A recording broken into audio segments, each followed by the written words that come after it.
दो बहनों का सच्चा प्यार। गांव के किनारे एक छोटे से घर में सरिता और कविता नाम की दो बहनें रहती थी। दोनों की उम्र में बस 2 साल का अंतर था, लेकिन उनका रिश्ता ऐसे था मानो दो आत्माएं एक ही शरीर में बसी हो। सरिता बड़ी बहन थी, गहरी सोच वाली और हर चीज में गंभीरता से काम करने वाली। वहीं कविता छोटी और चंचल थी, हमेशा मुस्कुराती और चारों ओर खुशियाँ फैलाती रहती थी। उनके माता पिता बचपन में ही गुजर गए थे और तब से ही दोनों बहनें एक दूसरे के सहारे जी रही थी।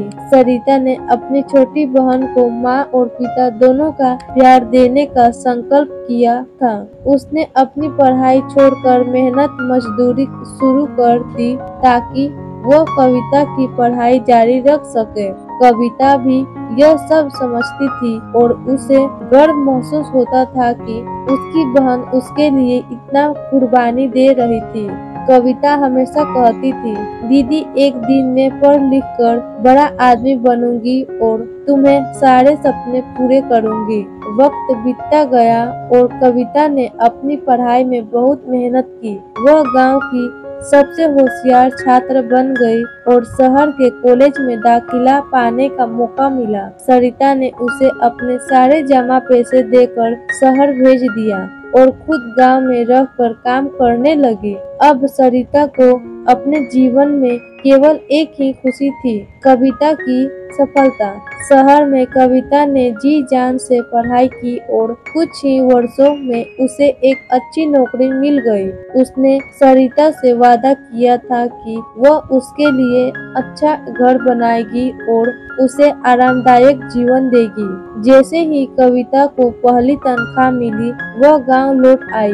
उसने सरिता को एक सुंदर सा उपहार दिया और कहा, दीदी अब तुमने जितनी मेहनत मेरे लिए की थी उसका बदला मैं तुम्हें दूंगी। तुम अब कोई काम नहीं करोगी। सरिता मुस्कुराई और बोली, कविता मैंने जो कुछ भी किया वो प्यार से किया, मुझे बदले में कुछ नहीं चाहिए। तुम्हें इस मुकाम पर देखना ही मेरे लिए सबसे बड़ा इनाम है। वह दोनों बहनें गांव में एक साथ रहने लगी। कविता ने अपना वादा निभाया और सरिता के लिए एक बड़ा घर बनवाया। वे दोनों बहनें उस घर में खुशी से रहने लगी, लेकिन समय की चाल भी अजीब होती है। कविता को उसकी नौकरी से सिलसिले में एक दिन शहर वापस जाना पड़ा। वह सरिता से कह कर गई थी, यह उसका अंतिम शहर का दौरा होगा और उसके बाद वो हमेशा के लिए गांव में ही रहेगी। शहर में कविता की हालत बिगड़ गई। एक दिन अचानक उसे तेज बुखार हो गया और वह अस्पताल में भर्ती हो गई। सरिता को जब यह खबर मिली तो उसका दिल टूट गया। वह तुरंत शहर के लिए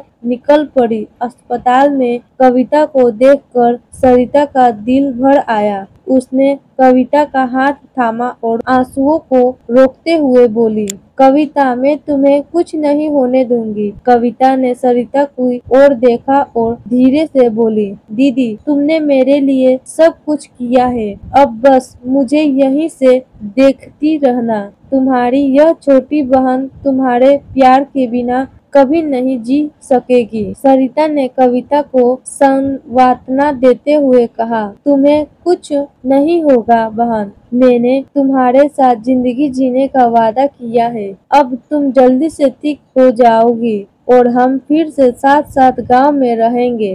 कविता की हालत कुछ दिन बाद ठीक होने लगी।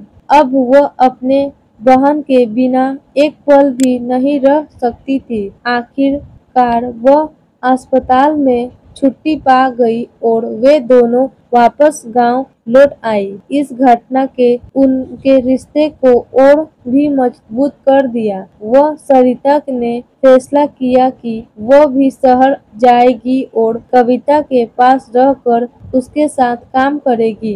दोनों ने मिलकर एक छोटी सी दुकान खोल ली और वे साथ मिलकर अपनी जिंदगी जीने लगी। दोनों बहनों ने एक दूसरे से वादा किया कि अब वे कभी अलग नहीं होंगी और जिंदगी के हर उतार चढ़ाव का सामना एक साथ करेंगी। दोनों बहनों का रिश्ता अब और भी गहरा हो गया था। उनके गांव में लोगों की उनकी मिसाल देते थे और कहते थे कि ऐसी बहनें किस्मत वालों को ही मिलती है। सरिता और कविता ने यह साबित कर दिया कि सच्चे रिश्ते समय और दूरी के साथ भी मजबूत होते हैं। उनका प्यार ऐसा था जो किसी की मुश्किल को मात दे सकता था। कहानी की सीख, भाई बहन का रिश्ता दुनिया का सबसे प्यारा और मजबूत रिश्ता होता है। सच्चे रिश्ते में कोई शर्त नहीं होती, बल्कि सिर्फ समर्पण और प्यार होता है। एक दूसरे का सहारा बनकर जीने ही असली रिश्ते का पहचान है।